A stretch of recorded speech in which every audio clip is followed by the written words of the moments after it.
Hey.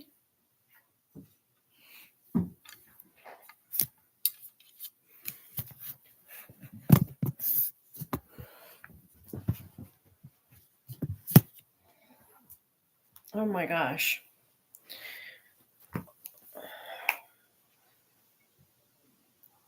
So everyone is going crazy over this TikTok ban and whether or not this TikTok ban is actually going to happen. All right, I'll be back. Okay, where are you going? I don't know. We're just gonna drive around. Okay.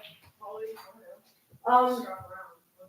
if you decide to stop and get something to eat, that's fine because I'll probably still eat spaghetti. okay. Why? Is there more than Yeah, there's enough. So I just accidentally burnt this off. Oh. You need to Okay. back up. Okay. So it has a different flavor to it Okay. than usual. Did you like it, Sam? Yeah, Okay. it tasted a little bit more spicy. All right. So I don't All know. right. Well, I'll see you later. Okay, love you. So I was warming up. The spaghetti sauce that I made from last night, and I accidentally burnt the sauce. So my daughter's leaving. She's going to hang out with some friends, and I was asking her like, are you gonna get something to eat? And she was like, yeah, probably, but I'll probably still eat spaghetti. And I was like, oh, okay, yeah, that's fine if you want to still eat spaghetti. Just know that I accidentally burnt the sauce, so it might not taste very good. I thought it still tasted okay. Like it was okay. It wasn't the best that I've ever had, right? Because it was burnt, but it wasn't terrible. And then it's a full moon in Cancer, and I am a Cancer, so I went outside and I got some really, really pretty pictures of the moon. Let me show you. They're so pretty. I'm going to post them. Oops, wrong way. Whoops, wrong way. I'm going to post them to my page. That one's behind the tree. That one looks really good.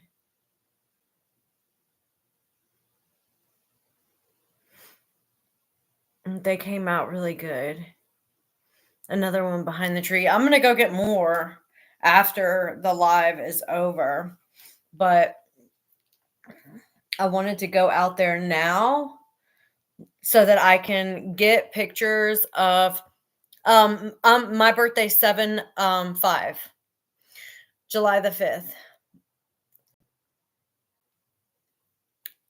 So I wanted to go out there now just to see what it looked like because it's still pretty early. It's only 7:00. And then I want to get a good picture of what it's gonna look like, like 9 or 11 p.m.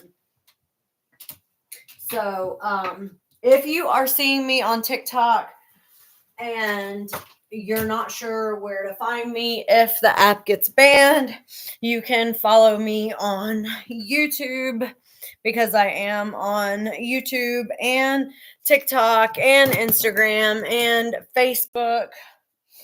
What did I do with oh, here it is. My Facebook information is legit my first name and my last name. Middle name Lee, Vivian Lee, Lee, Thornton. And then on Instagram, it's at BMVid the Pet Stylist, and it's the same on YouTube. Although I'm thinking about changing my YouTube name. Some people were saying go over to the little red book, which is like the Chinese version of TikTok.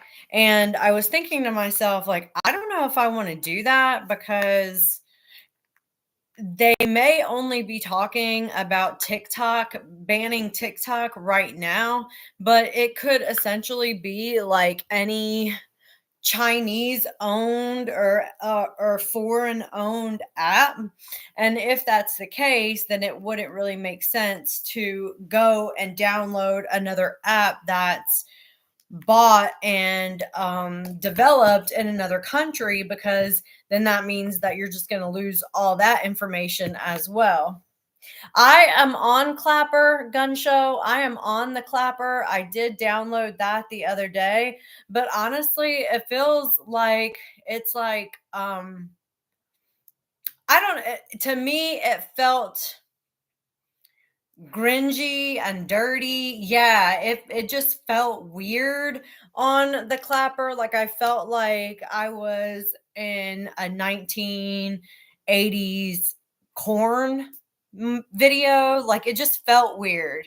Nothing's going to replace TikTok, because TikTok is I mean it was the first real space where we were all able to like have free opinions and build community without a lot of barriers and a lot of drama with politicians and that sort of thing. We weren't really censored. And check out favorited app okay, I'll try that. I honestly don't think that TikTok is gonna get banned. I know a lot of people do, but I don't think that they're gonna take away all the revenue that has come in from TikTok, because TikTok has brought the US a lot of money. So I don't really foresee them taking that away, but I know a lot of people do think that the app is going to get gone, but I don't know. And I don't really think that it is. But to be prepared, if it is, Gun Show, are you on any other apps? I don't think I've ever seen you on Instagram. I'm on YouTube also, and Instagram and Facebook. Yeah, okay. Yeah. Well, I'll find you and you can find me too, because I'm on all of them too. I will. Have a good night. Yay, I'm back. Yes, I am back. The burnt sauce gave it a little bit of a spicier flavor, if I'm being honest. I had some spicy meatballs in the spaghetti already, so all I really wanted to do was warm it up, but I accidentally turned the burner on to medium high heat rather than low. And yeah, thank you, True Crime and T-shirts, for liking the live. Go ahead and hit that double tap the screen. I wanted to talk a little bit before we get onto the book. I wanted to talk a little bit about, have you guys heard of a creator on TikTok by the name Ash Trevino? I have, and she's a little bit of a wild card when it comes to content creation. She's more of a live streamer than a content creator. Thank you, Debbie. You've heard of her. Okay. So I was doing a little bit of research on her because she is very controversial. Thank you so much. Thank you so much for the gift. Make sure you're double tapping the screen too, please. And I did a little research on her. And I've never paid attention to like any of her content, but I have, hey girl, I have, thank you so much for liking the live. I have seen other people talking about her. So from my understanding, she's going to be 36 years old in just a couple of days. And here lately, she's been hanging out with a lot of younger kids. She has a 15-year-old and I think a 13-year-old child, and their father just was MURDERED, like a year and a half ago. And ever since he was unalived, she has been going on like this downward spiral. She's using rugs. She's being hyper sexual, and she's grooming teenagers. She's not really taking care of her kids, and she's kind of neglecting her responsibilities as a parent, and is catering to a more younger crowd. And the other day it looked like she was gonna get, yes, and was drinking, and she even had sex with him too. Thank you so much, Michelle. I'm talking about Ash Trevino. Do you know who Ash Trevino is? And so she was on live doing, and also having sex with her kids, like in the other room while she was on live stream. It's like a whole nightmare of stuff that she's doing and going through, and her poor kids. And I just thought, yeah, it's a lot, girl, it's a lot. And I just thought to myself, with the content that we are reading, her daughters could greatly benefit from um like understanding the narcissist and how they operate. And I think that Ash Trevino has obviously had some events in her life recently that have caused her to act out in a certain way. And I think it's caused her to do a little bit of age regression in her mind.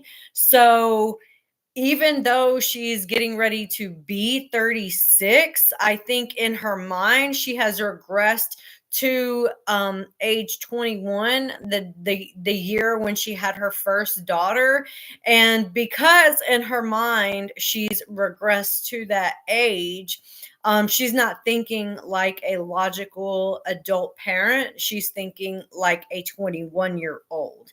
And I know a lot of people don't really understand that, but when you go through a trauma like the person that you're significantly with being brutally by somebody else, that can cause a lot of triggers in your mind.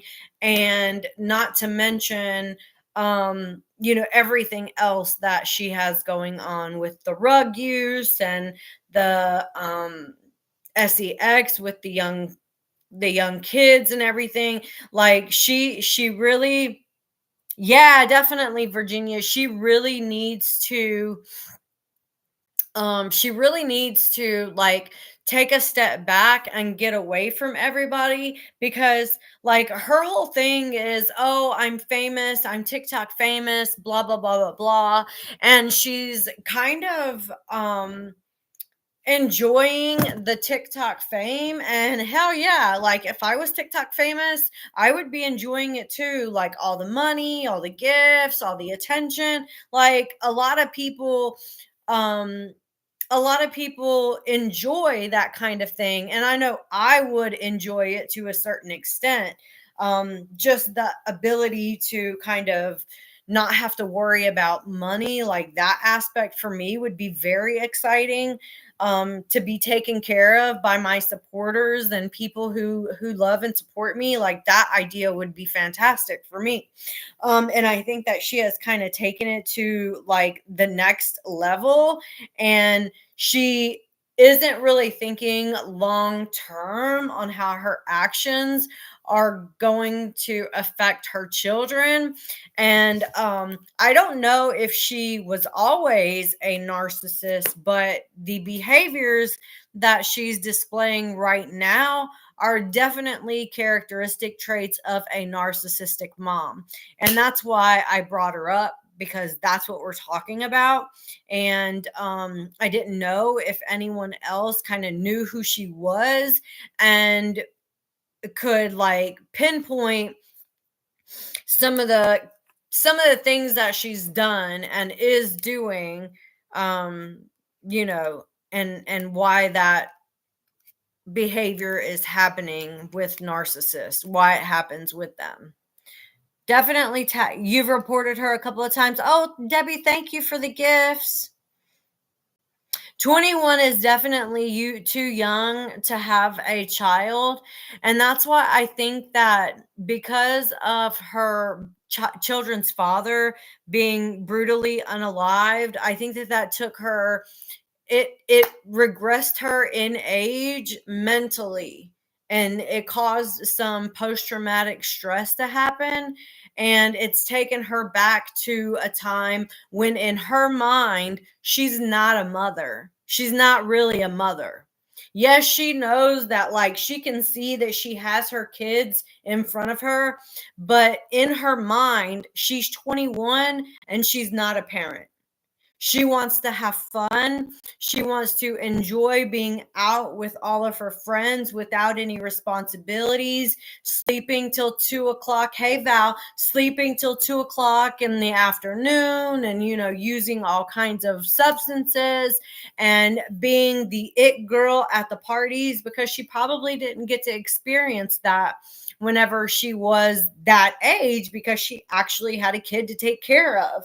So, I think it's important to understand that while her behavior is not appropriate for a mother who's 36 years old, we do have to also take into account that she has experienced a deep trauma, and trauma affects everyone differently. And right now, she's reacting to that trauma in a way that is kind of taking her out of the trauma and allowing her to, um, I guess, experience some things that she didn't get to experience at the time, when she was with her children's father. The moon is so, thank you, Virginia. The moon is so pretty tonight. I'm going to post the pictures to my YouTube community page so you guys can all take a look on there.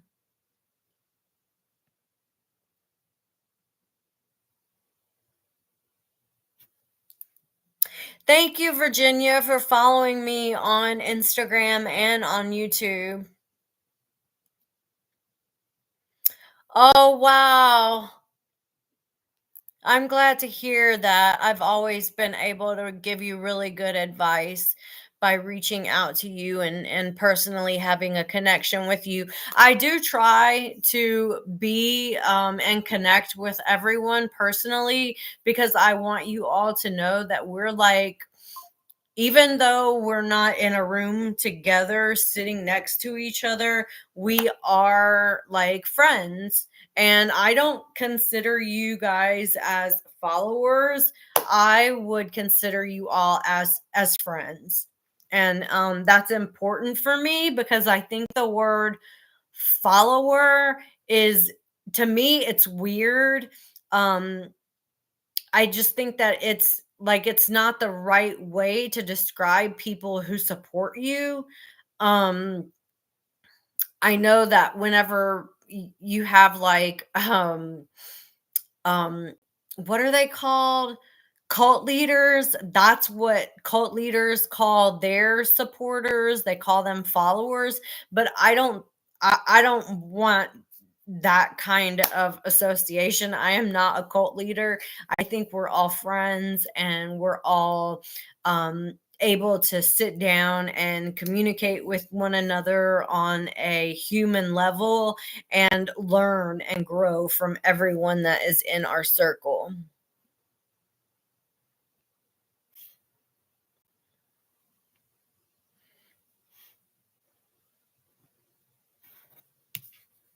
Hold on, I'm trying to read some of the she does need to get some therapy, absolutely.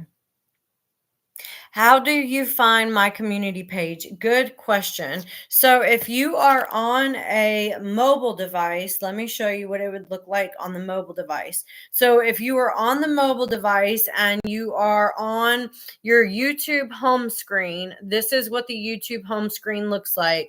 What you're going to do is you're going to search up my name in the search bar, and then it's going to take you to my page like this.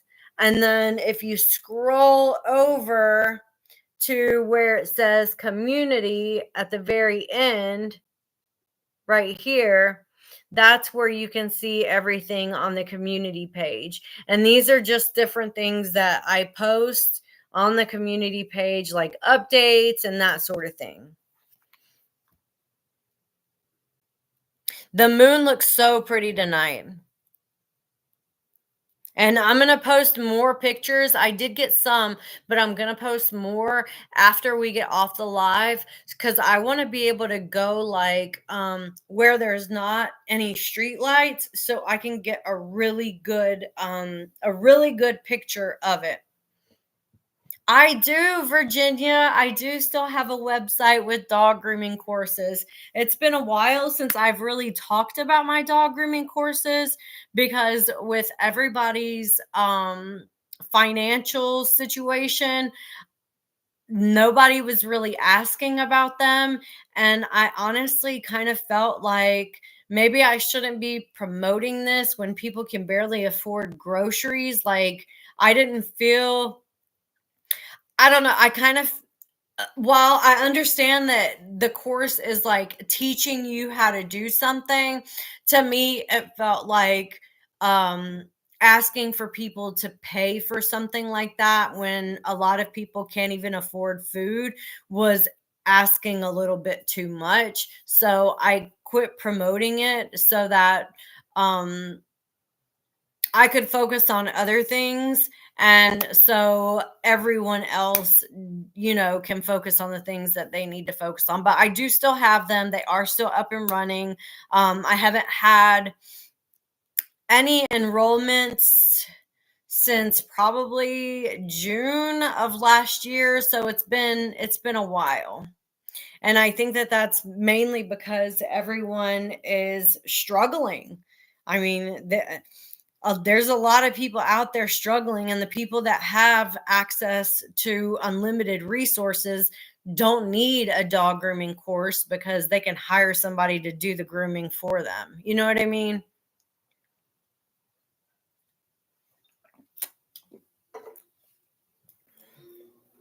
All right.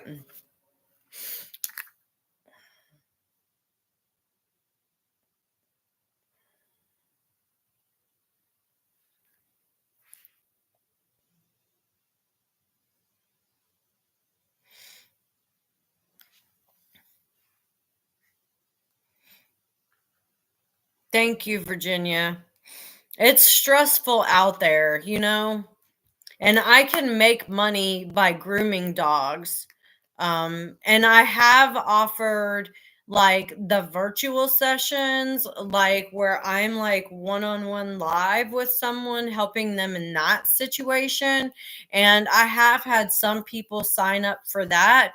But so many people are struggling financially that they can't even afford to do a one on one with me, much less an online course. So. Okay, Buffy, I might have to like do a screen record and send it to you in the email to show you how to pull it up.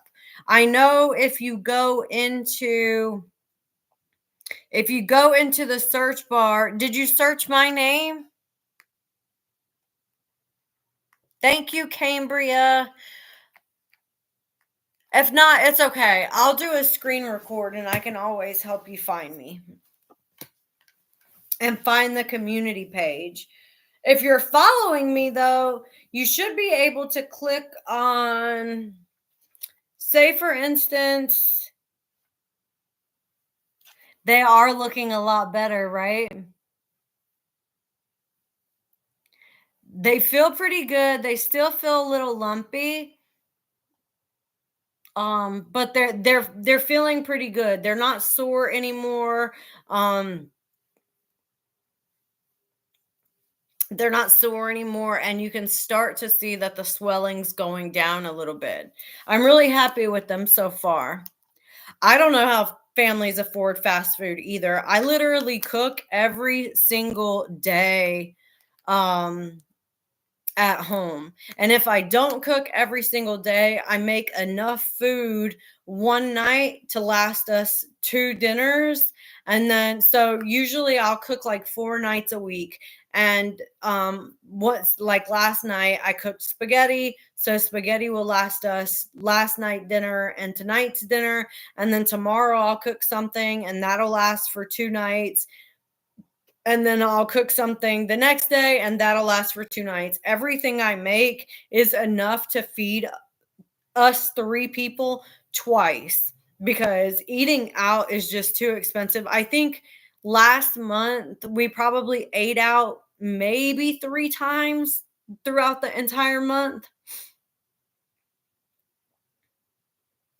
I've been Cambria, that's really, a lot of people say that eating out really hurts their stomach. I think it's all the grease and all the additives that they're putting in stuff that's just not sitting well with a lot of people. And I've been trying to like eat healthier and lose weight, so I'm really trying to make sure that I put healthy foods in my body, the types of foods where I know what's in each and every product that I'm eating.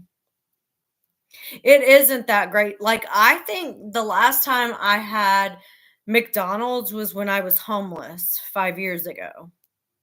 I also freeze some of my food. So the other night I made this really good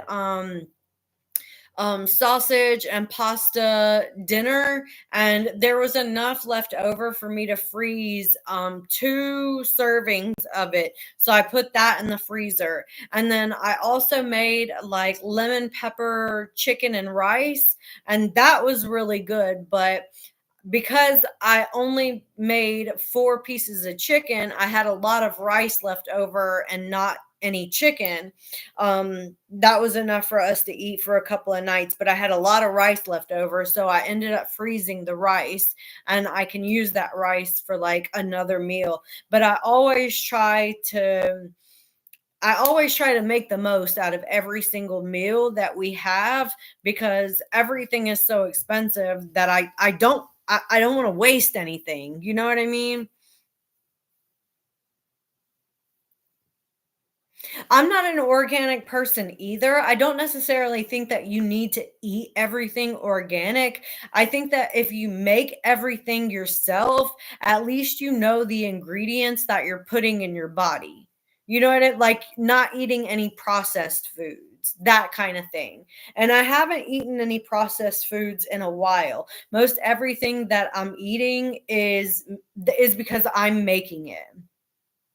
I'm cutting up the vegetables. I'm cutting up the peppers. I'm cutting up, like I'm doing everything. And I didn't know how to cook before my ex husband and I split up. So that was a challenge for me because I really wanted to be able to cook things. I did not want to eat out all the time. So it was a little bit of a challenge for me to like get home, have enough time to cook and cook healthy and make healthy dinners. But I did it slowly but surely. Like most of the videos that I have saved on my TikTok are recipes because I save a lot of recipes so that I can go through them and then figure out like what recipes I want to make so that I can create a shopping list based off of those recipes.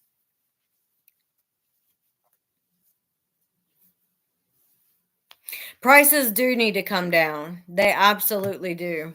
I've learned a lot about cooking in the last 2 to 3 years too, a lot. I'm like last year I made it my mission. I was like by the end of the year I'm going to be like a, a good cook, and I absolutely was. They did take advantage of the situation by raising prices on everything, and then what everyone was calling shrinkflation. So, like, the prices got raised, but they were reducing the amount of food that they were giving you. And it's like, if you're going to raise the price, at least give us more, not less. Um, so it is a little frustrating.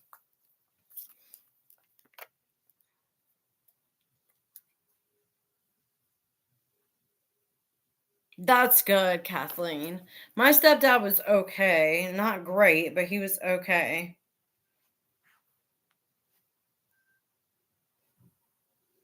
Don't feel terrible. Virginia, do what is best for you. Eat out. Being pregnant is a lot of stress on your body, your mental, your physical, and don't feel bad. Just do whatever is best for you in the moment, and don't let anybody judge. I will share some recipes and some cooking videos. I actually had one of some chili that I made and I forgot to post it and I think I accidentally deleted it. Um but I will. I've worked really hard to learn how to do more than like ramen noodles and like just throwing together meals. I've actually taken the time to learn how to cut up vegetables, cut up tomatoes, and really make a meal with a ton of different ingredients. So I'm really proud of that. Really proud of that. All right, I'm going to start reading this book. Thank you, Halo. I have worked really hard. Hey, Marilyn.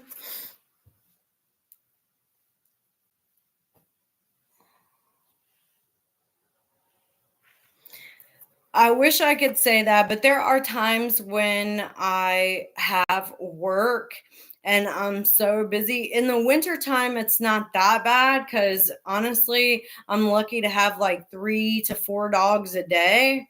But in the summertime, um, and like over the holidays, it gets pretty busy. So I can do like 5, 6 dogs a day. And whenever I'm busier like that, it's harder for me to come home and want to cook.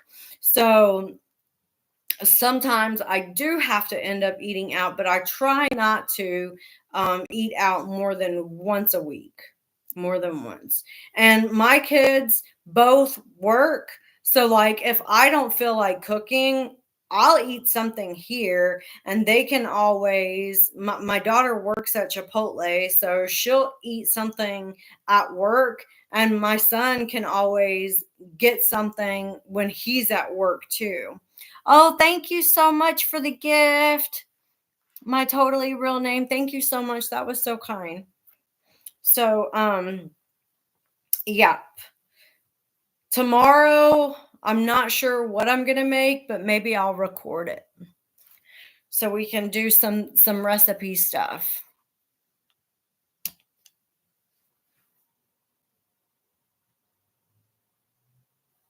Oh yeah, on my stories. I did. It was very good. It was very good. Cuz I do post pictures of food that I make. I just haven't gotten to the point where I'm like confident enough to actually record myself cooking.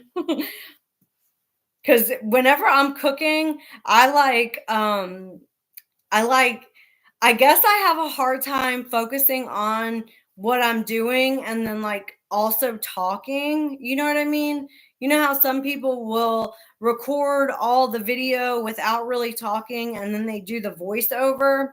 That's fun, but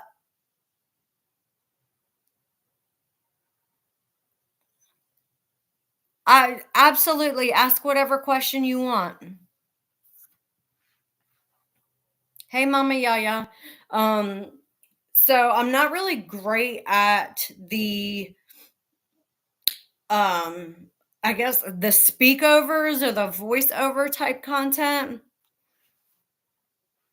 How far along are you, Virginia? Oh, that sounds good. Buffy, that sounds so good. I've been doing a lot of pasta meal. Like, really, I've been trying to incorporate everything. I've learned a lot of pasta dishes. I've learned a lot of rice dishes. I've learned a lot of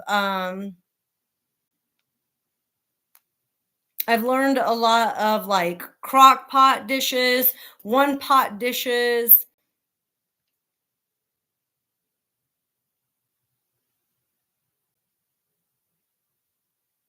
Okay, so my totally real name, what happened was that I was in the GRB Snark subreddit group, and somebody had posted something about Sir Morbid in the subreddit. I can't remember what the subreddit was, but they were talking about Sir Morbid. So I was looking through the comments, and I think it said, Sir Morbid, this was a hard watch, which is what caught my attention. And then in the comments, there were a lot of people talking about how he was stealing content, this, that, and the other. And I had no idea anything about that.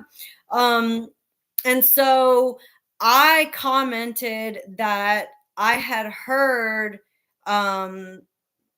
I had heard a video that he did where what he said was word for word exactly what I read in the GRB Snark subreddit. And I made a comment that about the two, about how I heard that he was a video that he posted was word for word what I had saw in the subreddit group, and that whenever everyone is trying to make content about Gypsy, it can be hard to kind of, I guess, what was the word that I used? It can be hard not to kind of repeat the same stuff, and that I try hard to be sincere and authentic and not steal content. And I think that he took me saying that as me saying and accusing him of stealing content, but I never really accused him of stealing content. I just made an acknowledgement that some content that I had seen him do was word for word exactly what was in the subreddit group. And after that had happened, he came after me, like, came after my business, came after me. And so I started doing research on Sir Morbid and found that he was um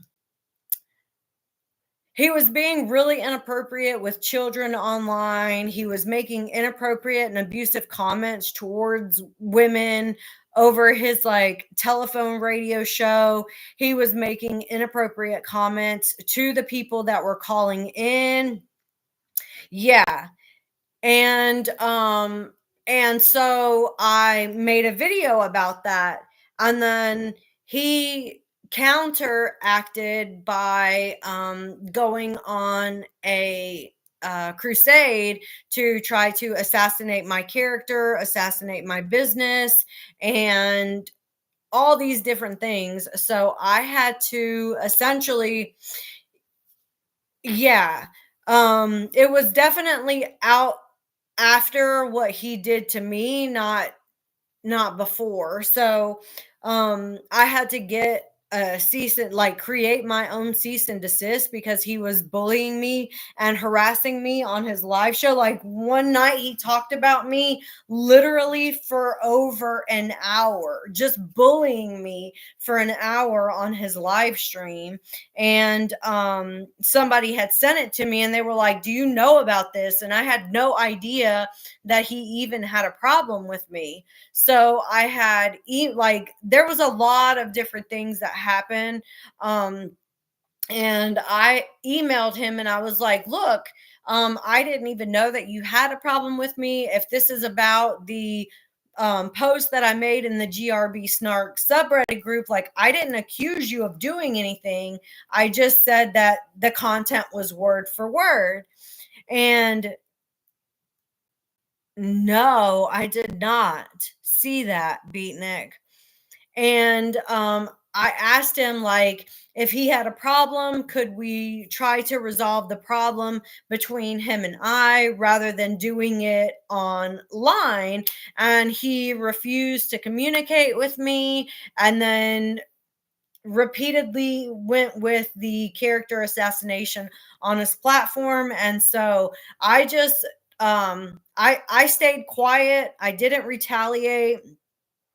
Thank you so much, Beatnik. I did not retaliate. I did not say anything negative outside of that, or that one or two posts that I had done, and then I just left it at that, because at that point I kind of felt like he was asking for me to retaliate against him, and I just wasn't going to stoop to that level, cuz he's also a narcissist.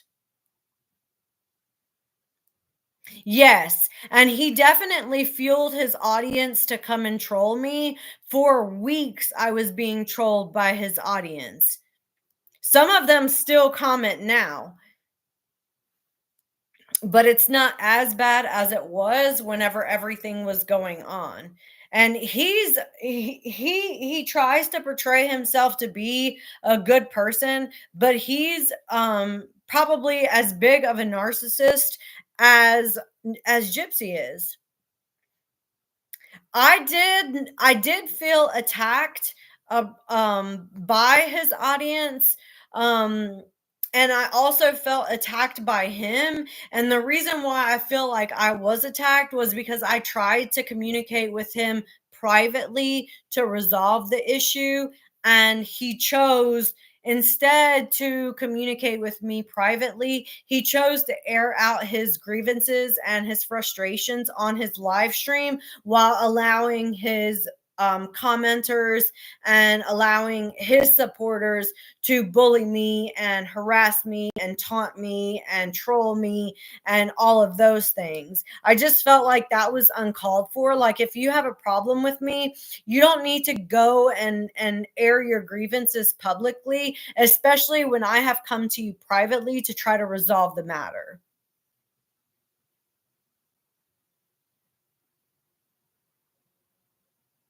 Yeah, I was the pet groomer that he was talking about on his live streams.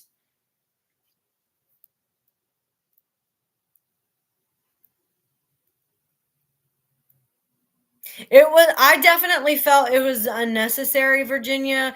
I felt like it was a little extreme for what I did, which was basically nothing, because again, I didn't accuse him of anything. I never said that he was a pedophile. I never said anything negative about him. I just simply mentioned that I acknowledged that content that he had posted was word for word what I had read in the GRB Snark subreddit group. I didn't accuse him of stealing. I just said, wow, that's word for word. And I guess he did not appreciate that. And I understand, but I think that he took it to a level that it did not need to go to, especially when I was trying to come to him person to person to resolve the issue. And yeah, it definitely went crazy. It did not need to go to the level and extreme that it did. Thank you so much.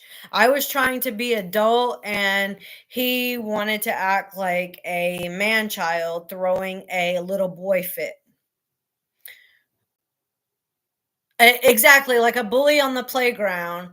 And a lot of men like Morbid have not really grown up, and they think that they are still, on the playground taunting girls. And yeah. And that's just what he does. The drama went on for a month and a half, literally 5 to 6 weeks. And it was every single day, every single day. He was saying something, doing something on his live stream to try to assassinate my character, assassinate my personality, assassinate my business ethics, assassinate my professional ethics. Like, there was a lot that he was doing. He was not just attacking me and my social media page. He had his trolls going and writing um reviews on my actual business page saying that I was carrying around dogs in the back of my van unattended and making TikTok videos. Like, it was not um Badashi, I'm talking about Sir Morbid. Yeah, it was a lot. It was a lot of defamatory and slanderous comments. And if I had really taken it to an attorney, I could have really sued him for everything that he said and was trying to say about me and my business, and accusing me of causing harm to my clients' pets, saying that I was leaving them on the table unattended and that I was driving them around in the back noosed up while I was driving on TikTok. Like, there was a lot of slanderous things being said.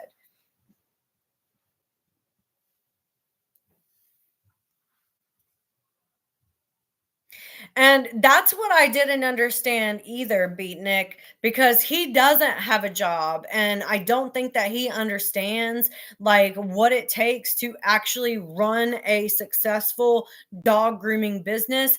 Yes, being a content creator is a full time job. Streaming is a full time job, but it's not like you are responsible to anyone but yourself. You know what I mean? And when you own a business where you are serving the public, my responsibility is to my clients and to my clients' pets. And that's a lot of responsibility to take on. And to have someone try to slander your business because they're upset over something that you said on social media is just very seventh grade. Thank you for liking the live.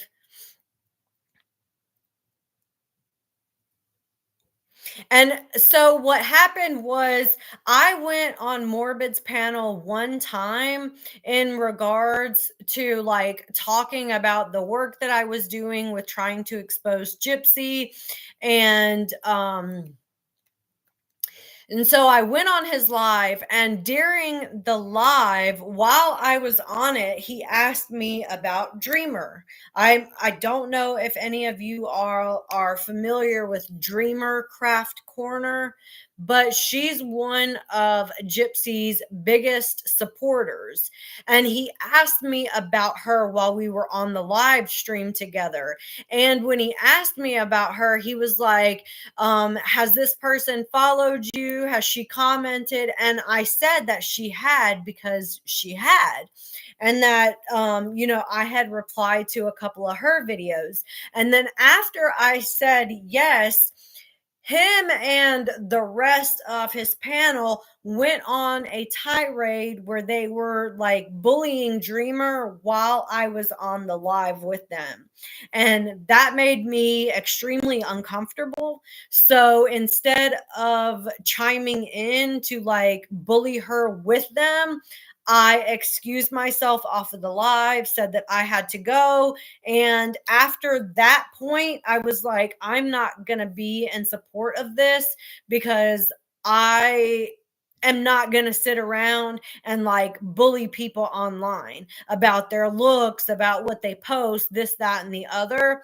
And so I had already had kind of like my radar up whenever I was done with that live. Like, maybe I don't necessarily want to associate myself with this kind of person.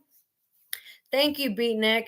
And I was like looking, listening, watching from afar, and like listening into the live streams. Thank you so much, Badashi, for the gifts. And I was listening in from afar, and I started to notice a pattern where the live streams just turned into like a straight bullying fest where everyone was bullying whoever the target was for that week.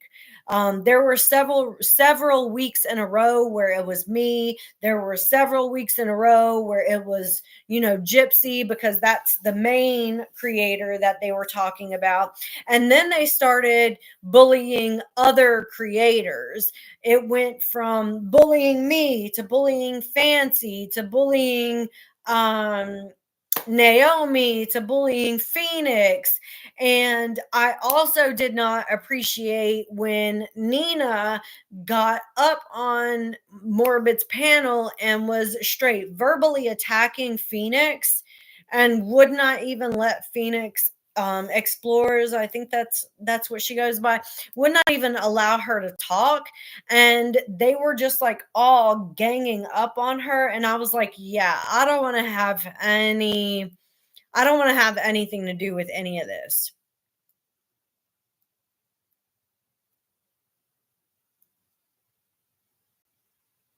Oh my gosh, Melina, that is terrible. Why? She was horrible on that live. And then it wasn't just Phoenix. She also went after Charlie. She also went after Katie or Kate Marie. So it was like all three of them back to back to back to back to back. And nobody said anything about Nina's behavior. Nobody said that her behavior was inappropriate, out of line. They just continued to allow her to verbally assault all these other women on a public platform.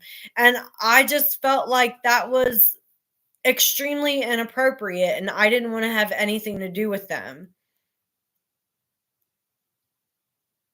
You saw that they bullied Charlie off. So that's exactly what I'm talking about right there. It was basically every single person who they were getting on as like a guest on their panel ended up somehow getting bullied off. Nina is she's not older. I want to say she's probably in her mid 30s, possibly, but she does makeup. So she always has like really bright eyeshadow. Um, you would know her, and she's always wearing like these really pretty wigs.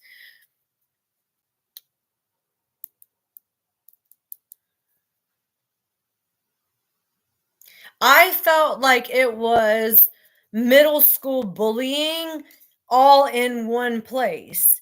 And I didn't feel like it was right for them. Of course, nobody wants to be on the receiving end of being bullied. But I do understand, like, if I had done something wrong, for them to talk about me and for them to say something about me, I would have respected that if I had done something wrong. But I literally did not do anything wrong. What I did not warrant the reaction that it got. Period. It didn't.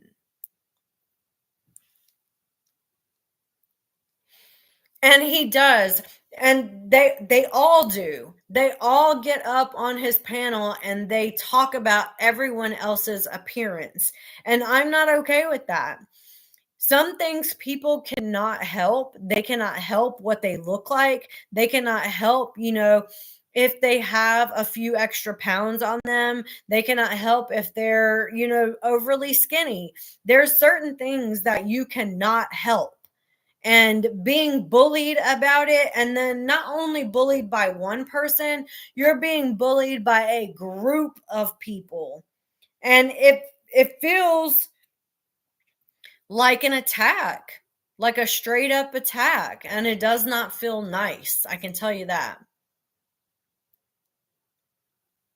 Exactly, Buffy. It's like a half hour of interesting conversation, and then it's 3 to 4 hours of bullying. And they don't really have any integrity on who they will bully. It's just whoever they pick up for the week that they're going to take them down. It does take a mental toll on you, especially when you're bullied to that sort of extent, and then they take it from the online platform where we're just hanging out like this, and then they take it to your personal platform or your business platform and those sorts of things. Like they were coming and harassing me on Google reviews, Yelp reviews, on my Instagram page, on my Facebook page.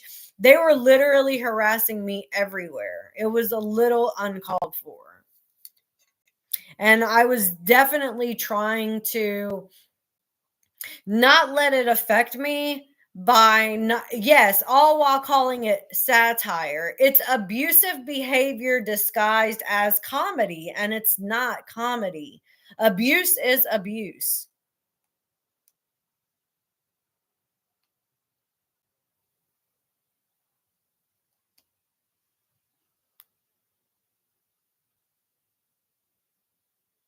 So, um,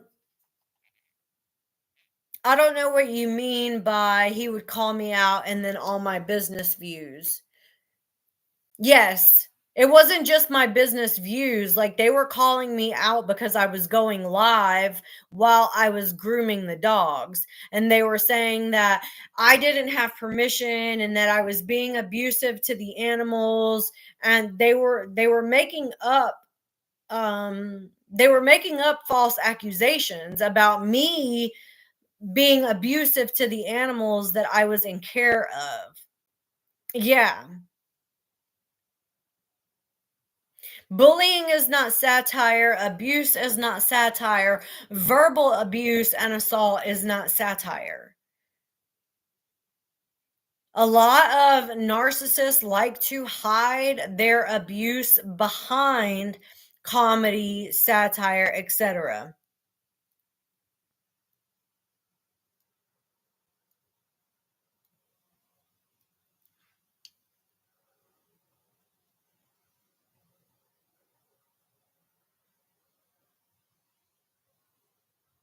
Right. You could tell it was not satire. Like he was being for real in how he thought that I was being abusive to the dogs and how I was driving with the dogs in the back from place to place. Like that's not how mobile grooming works anyway.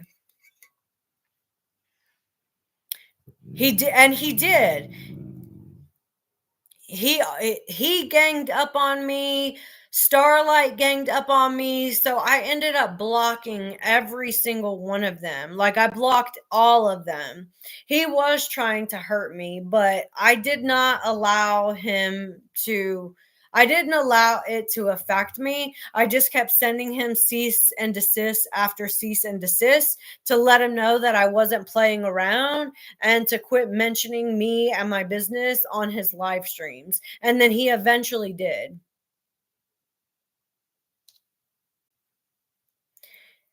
A lot of people,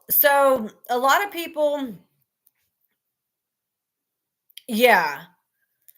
When you're talking to a narcissist, it is kind of like talking to a brick wall because they don't hear your concerns because they don't care.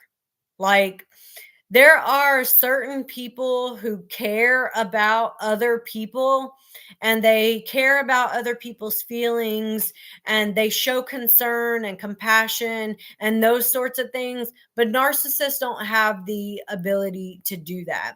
They don't care. They don't show compassion. Everything they do is transactional.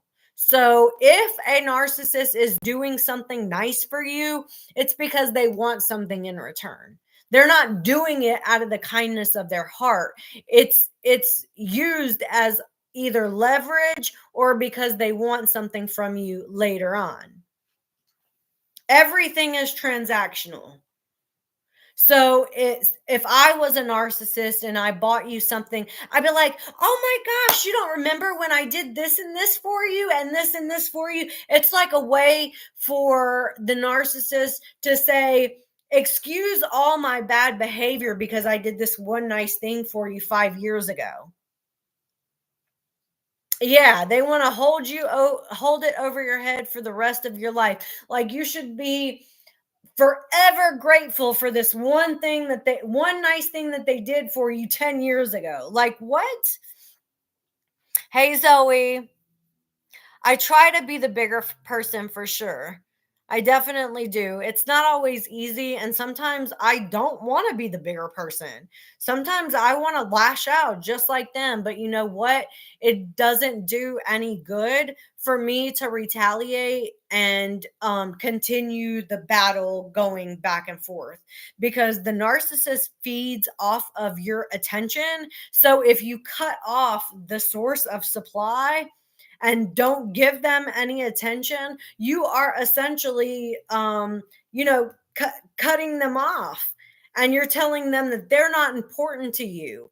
And therefore, there's no more supply coming from this particular area. So you have to really be strong and you have to separate yourself from it. Can a narcissist show themselves how to empathize? They can act like they understand how to empathize, but they don't actually empathize.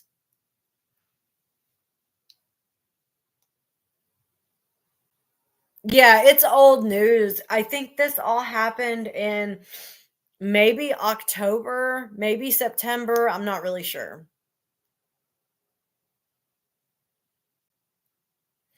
Virginia, that's why I kind of skipped over and started talking about the narcissistic aspect of Gypsy Rose, her family, and her children, because I've experienced narcissistic abuse my entire life. And it's been a journey to recover from all that.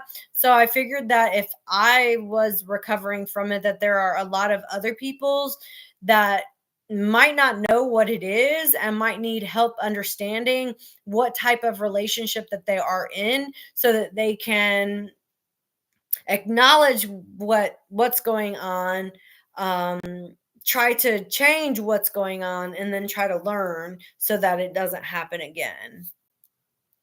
No, narcissists truly do not care.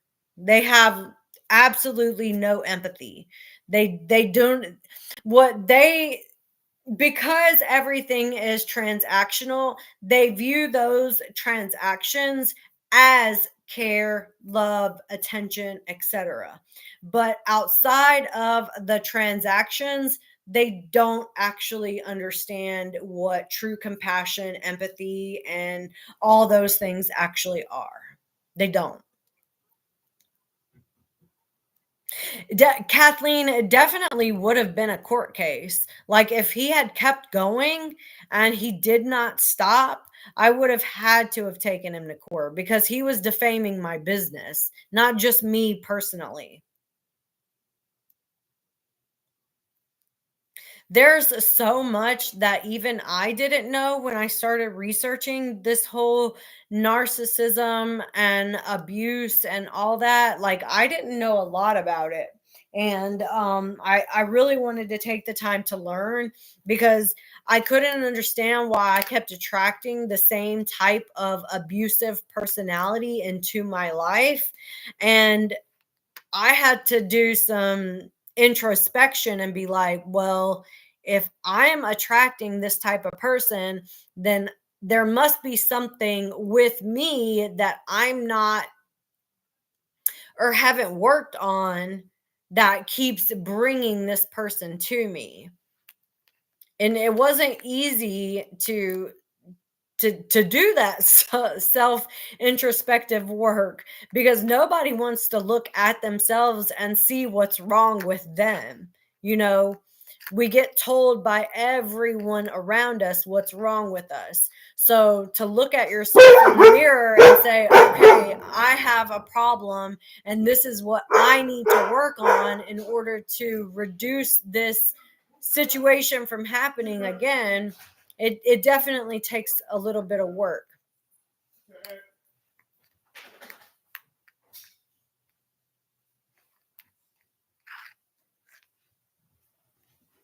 You're not going to miss anything. I haven't even started reading, Buffy. We're going to get to it. Especially a narcissist. So the book that I'm reading tonight, and we'll probably only be able to do one chapter, is Will I Ever Be Good Enough? Healing the Daughters of Narcissistic Mothers. I'm going to go grab something to drink before I start on this chapter. And we'll probably only be able to do chapter 5 tonight since we had a pretty good conversation beforehand. Give me a minute. I'll be right back. Isabel, you didn't stay on very long.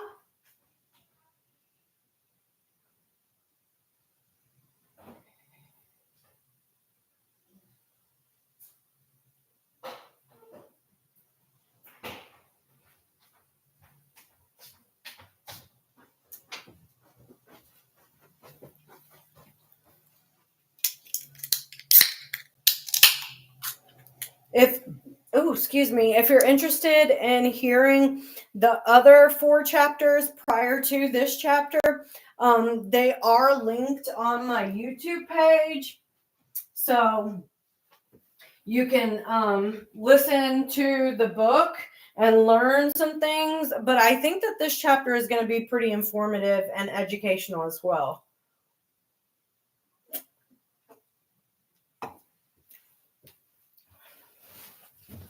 Oops. Whoopsie. Okay.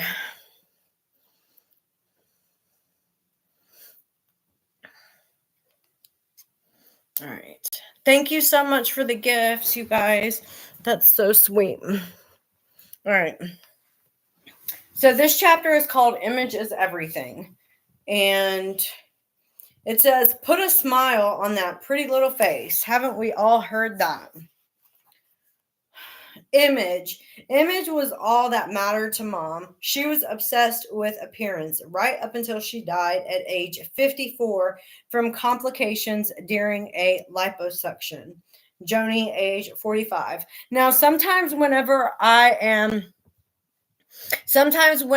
we're reading a book like this, they are going to talk about some testimonials of people that she was gathering information from. So there's some stories in here that are like actual human stories like ours. Thank you for being here, my totally real name, and Virginia. You guys, thank you for coming and hanging out. Put a smile on that pretty little face. Throw back your shoulders, hold up your head, and don't let the world know that you are unhappy. As a child, I was told this repeatedly. I cannot count the times I felt like frowning or crying, and my mother would cite those lines to me. It hurts to smile if the feeling underneath is sadness, anger, confusion, or some other kind of pain. Sometimes it just feels good to frown, to be sad, and be angry. In other words, to be real. And for me, I don't know if you guys were allowed to like express feelings or emotions, but I wasn't. So everything had to kind of be held in.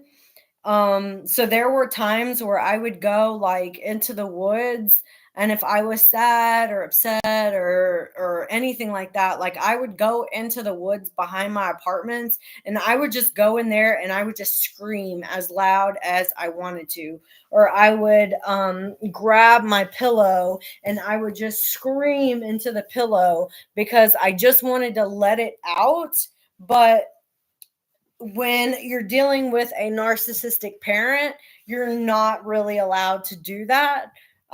So that can be a little frustrating. Yay, girl. There's definitely something inside all of us that is attracted to the narcissist, and I had to hold on. I had to look at myself and figure out why, and then I realized that it was the relationship that I had with my mother that I kept trying to fulfill in all these other people.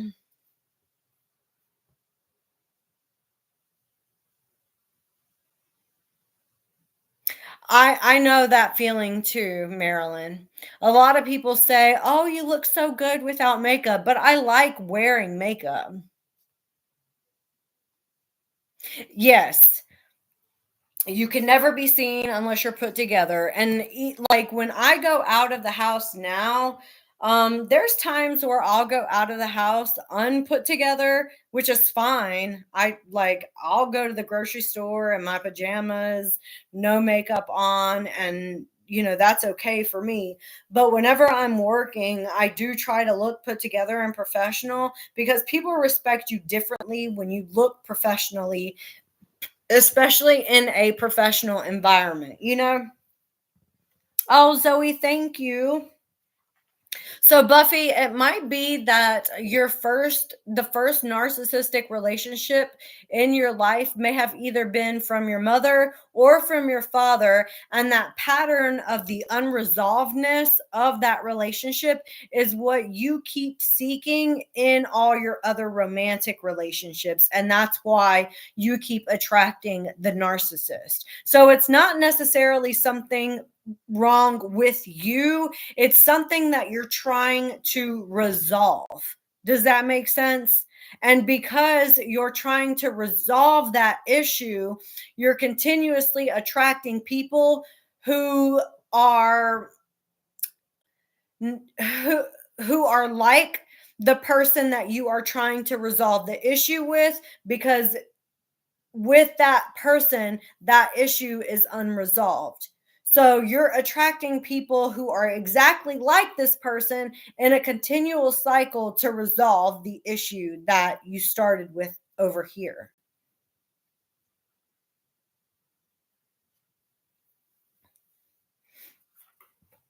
So don't think that it's something wrong with you.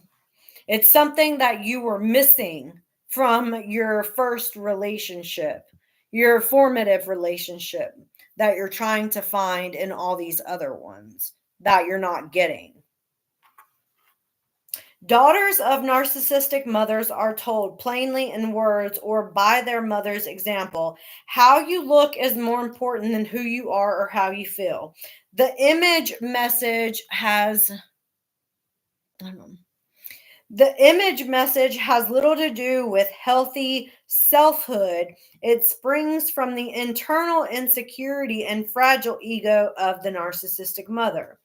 Narcissists typically put on a great show so that others think they are special or unique, and they even convince themselves of this. But at their core is disoriented, ill developed sense of self that is very small, incomplete, and defective.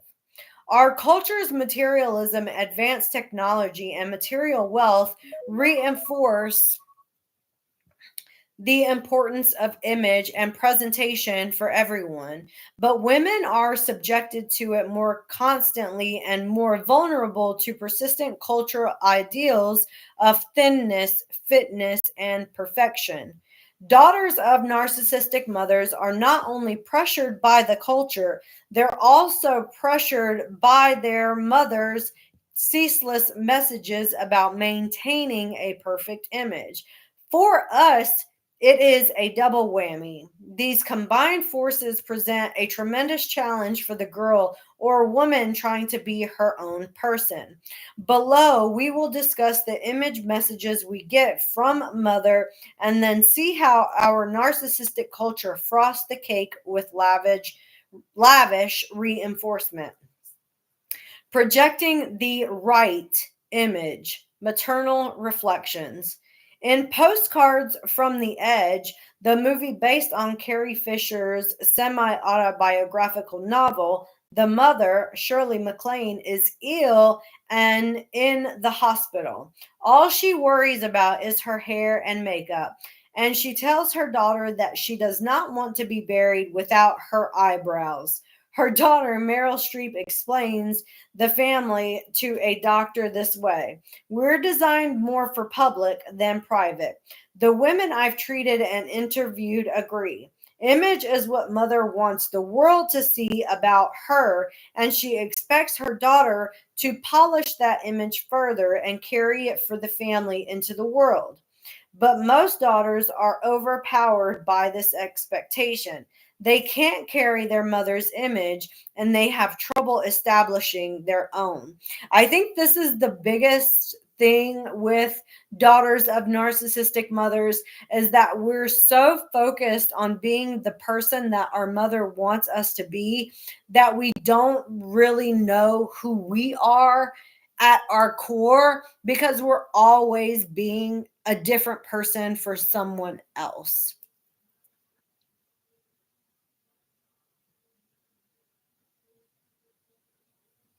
Yeah, Buffy, that's part of the narcissistic abuse.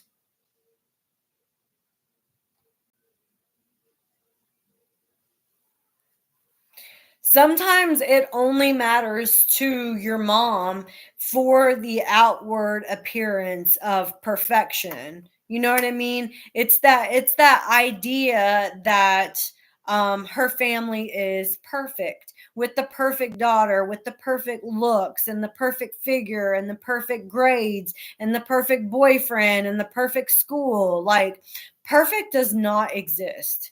It literally does not exist. Oh, thank you, Susie. Tanya, 28, confides, "My mom wanted me to be the image girl. She wanted the most popular girl in school, dating the football player, majorette, and prom queen type. I was not that kind of teenager, and it was a big disappointment to her. I had anxiety disorders and low self esteem." Daughters internalize maternal messages about image that can persist well into their lives as independent adults, Bella said. "I learned that it is about how it looks, not how it feels. I picked this up in my personal appearance and my home. I wish I didn't do this, but it doesn't matter who is coming over to my house. I want it to look pretty. Our house with mom was always pretty and clean. I don't walk around without makeup on except when I'm alone with my husband. I like to look taken care of and am very competitive with other women if we go out. I feel pressure from society to be thin, pretty, and to look nice." This image thing was a strong message, says Jessica, 43. "To this day, I keep things looking good and hunky dory at my house.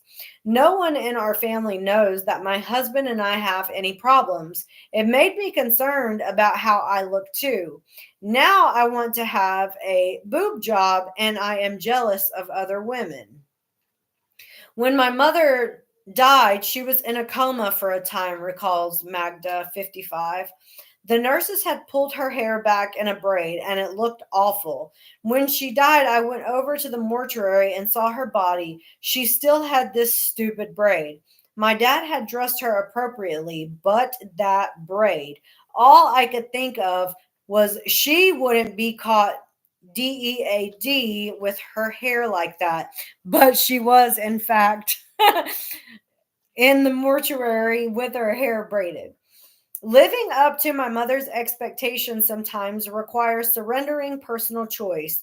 Charlie told me my mother put special efforts into how my sister and I looked. We were always perfectly matched with bows, colors, shoes, and outfits. I don't remember choosing something that I wore until I was at least 14. Mother sometimes completely disregards a girl's wishes, and the daughter may end up feeling that she is an object, not a person. My own mother used to braid my hair so tightly my eyes would slant and I would cry and say it hurt. Her message back was, 'It hurts to be beautiful.'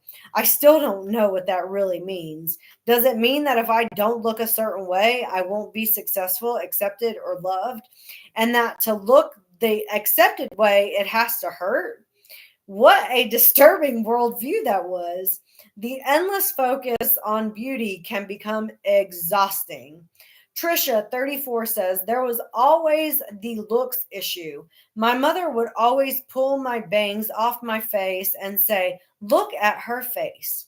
I got kicked out of the house when I was 13 because my bangs were too long. Mother just walked up to me one day and cut them off. Sonia's mother used to recite, we must improve our bust, and tell her, good girl, good, do those exercises. Don't you know that no man will even notice you if you don't develop bosoms? An obsession with how things look can cause the narcissistic mother or grandmother to neglect basic parenting responsibilities. Amanda tells us about the time that her daughter got into serious trouble with the law and had to go to court. Local journalists took a strong interest in the case, and there were reporters everywhere. Amanda needed her mother's support, but her mother was too concerned about image to show up. She said she couldn't go to court with me and her granddaughter because she couldn't handle the media seeing her break down. Mom carried on about how my kids are always in trouble and how she didn't raise her kids to be like this, as if it was about her. It's always too much for her to handle. Amanda got some spunk when she finally told her mom, you know, Mom, I like my kids better than I like yours. Cassie got to the point in her young adulthood where she wouldn't tell her mother anything because her mother used it as a tool either to prove how wonderful or how stupid Cassie was. Depending on how it made her mother look, she always wanted me to marry a doctor. She used my accomplishments like a badge. She would set me up with sleazy doctors today and then scan me to see if I looked okay. Was I presentable or did I embarrass her? Leslie, 58, remembers as a child worrying about her parents' financial situation. They must have talked about it in front of me. I decided I needed to help. Codependent trained me. So I called my grandmother and I asked her if she would please send me some money to my poor parents to help them. Reasonable, huh? Well, grandmother dear had a habit of narcissism as well. The next time she saw me, she raked me over the coals. Don't ever call me and say anything personal again, especially about money and your parents. We have a party line out here in the country and the neighbors can hear. Well, let's see. I think I was about 7 years old at the time. Tell you something. Yes, Granny, I won't embarrass you ever again. Forget about what I was feeling as a little girl, worrying about her parents. I wondered, did I think then? What about me? Probably not. I must have felt just like a bad kid who had done something wrong again. If a daughter doesn't fulfill her mother's goals for her, sometimes the daughter is made to feel as if her true accomplishments don't matter. Julie, 30, remembers whenever I was getting ready to go to middle school open house night with my parents, Mom tortured me about how I was going to wear my hair and how I would wear my hair. She never said anything about my project being chosen as one of the best in the class. Never took the time to look through my folders in each of my classrooms. I never got the feeling that Mom valued the things I valued about myself. The relentless focus on image leaves no room for true feelings. Often the daughter is forced to be insincere to fit the mother's image. Maya, 22, told me after mom and dad split up, mom always instructed me to appear happy whenever I was with dad. Don't show him that we are suffering without him, she told me. I was suffering, but I did not want to disobey her. So I felt as if I was literally passing a fake smile on my face. And when dad would ask how I was doing, I'd say, great, everything's fine. Lying like that made me feel guilty. like I was betraying my father, because we internalize these kinds of messages throughout our childhood and adolescence. We ourselves become image focused. We feel like we can never measure up. And the narcissistic culture in which we live powerfully reinforces these childhood messages. Right? There are so many different like examples of these stories of girls being abused. It's crazy.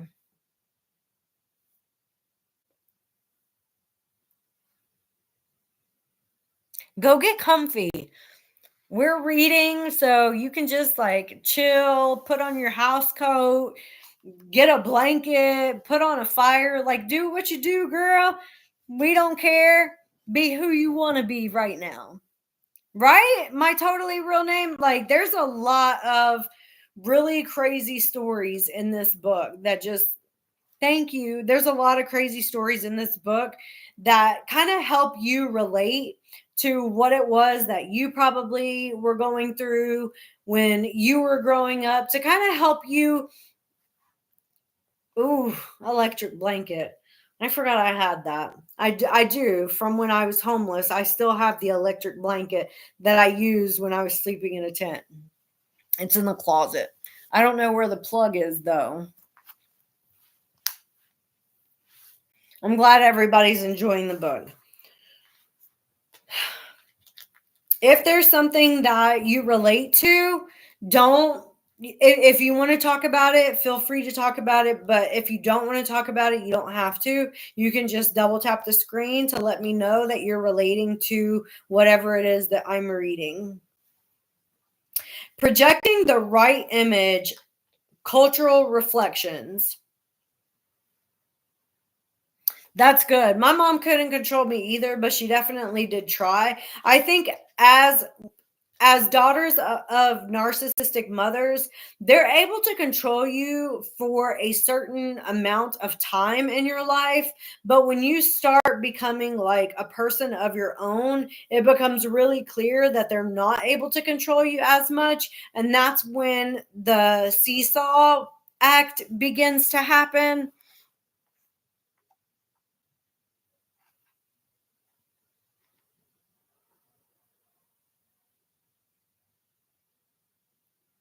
I'm so sorry that you didn't get birthday parties, Zoe. What I would suggest is, because you missed out on some formative birthday parties, what you should do for yourself is give yourself the birthday party that you always wanted. Even if there's nobody there to experience it with you, give yourself that party. Heal your inner child by giving your inner child what it was that you wanted that you didn't get. It's okay to do that. You don't have to tell anybody what you're doing. Just do it for you. American culture today in general maintains an image founded on what instead of on who. Messages to perform, excel, and be beautiful bombarded every aspect of daily life. And the general incidence of narcissism appears to be rising. As Alexander Lowen cites in his book, Narcissism: Denial of the True Self.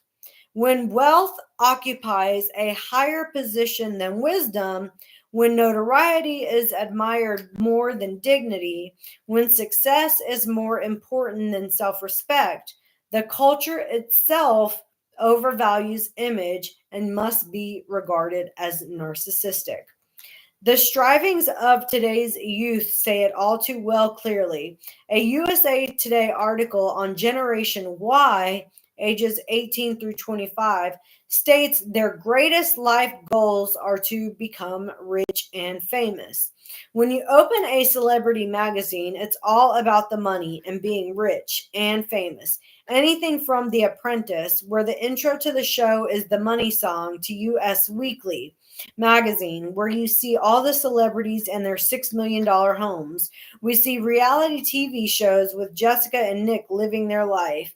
We see Brittany and Paris. The people we relate to outside our friends are those people. An expose or a documentary could be made about the media influence on narcissism, especially of that in reality television. Dr. 90210, drastic plastic surgery, It's Good to Be, MTV Cribs, and Extreme Makeover, to name a few. A particularly sad example jumped out at me on a show called Body Work that I recently viewed on TLC. Did anybody watch that show, Body Work? I don't think I've ever heard of that show, but if you've heard of it, let me know. I don't think I've really watched a lot of TV on TLC.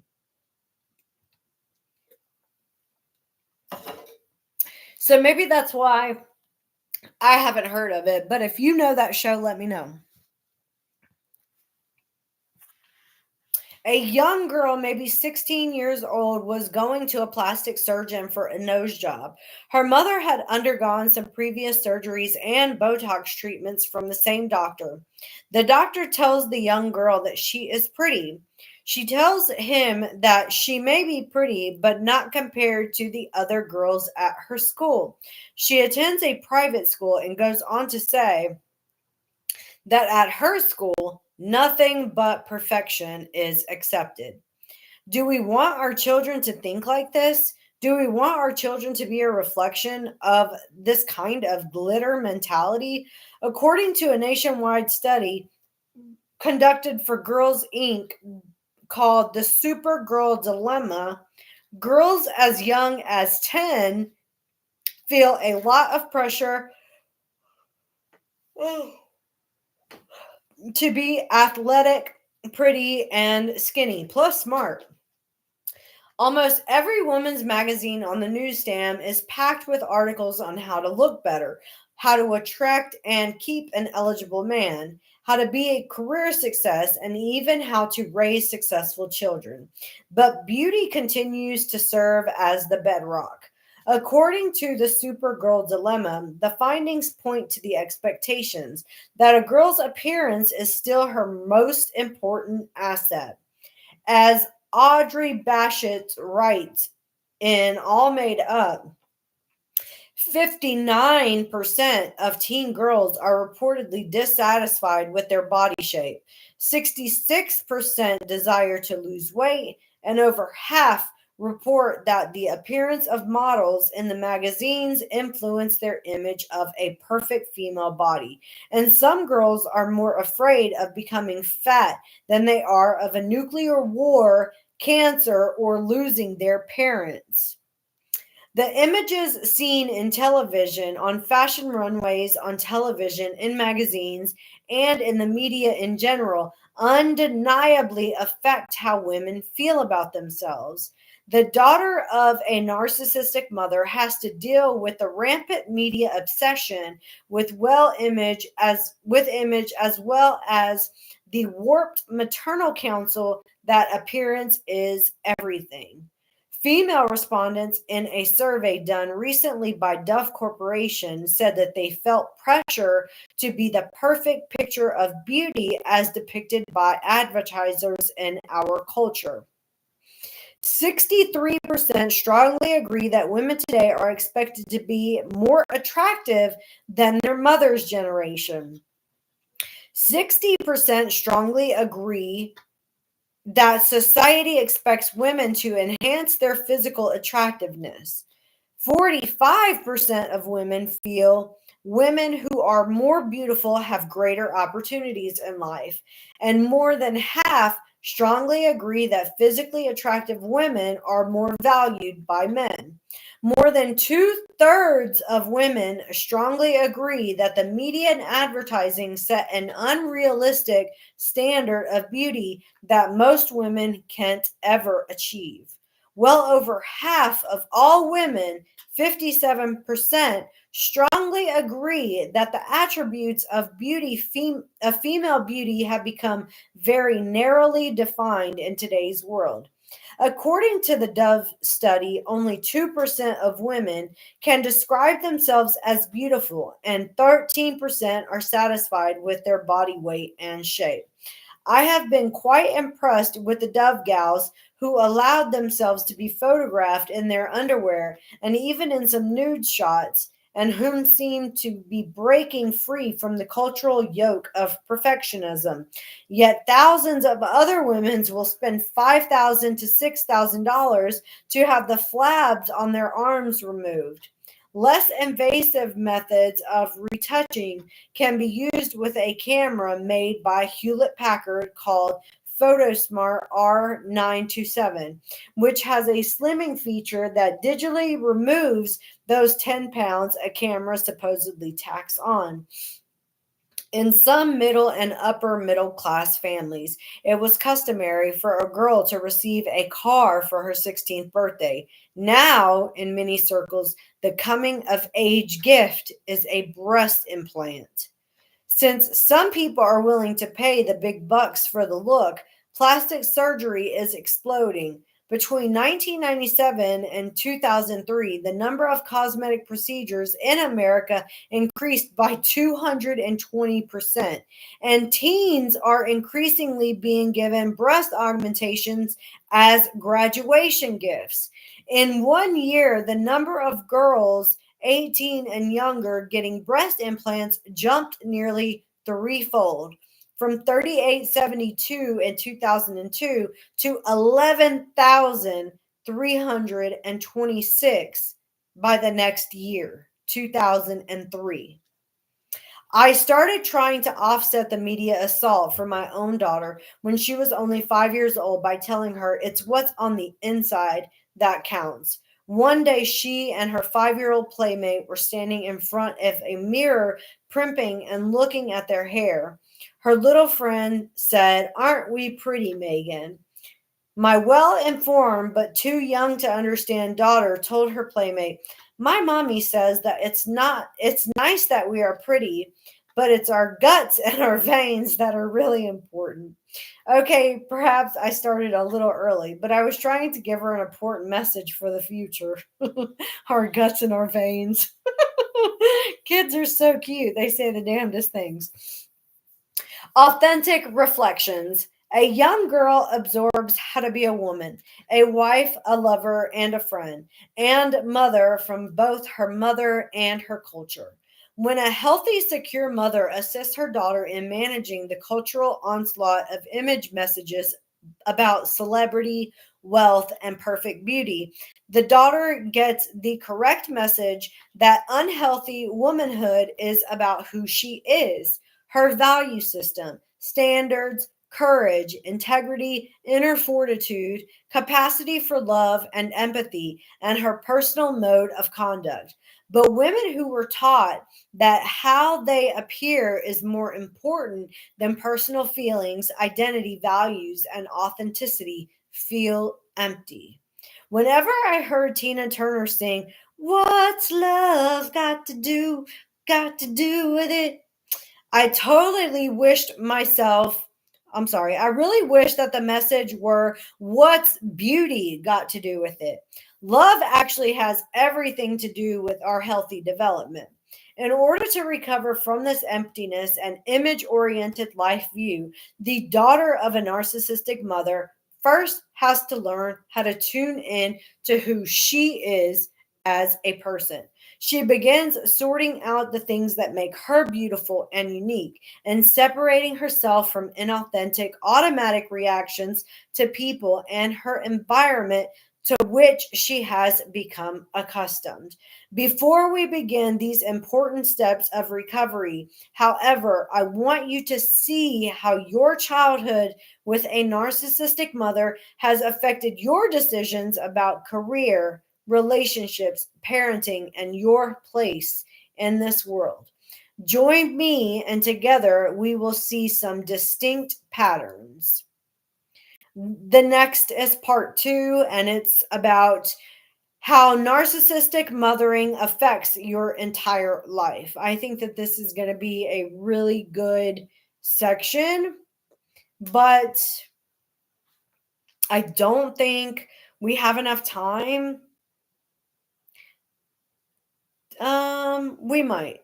We might have enough time to get through chapter 6, because it's only a few pages long.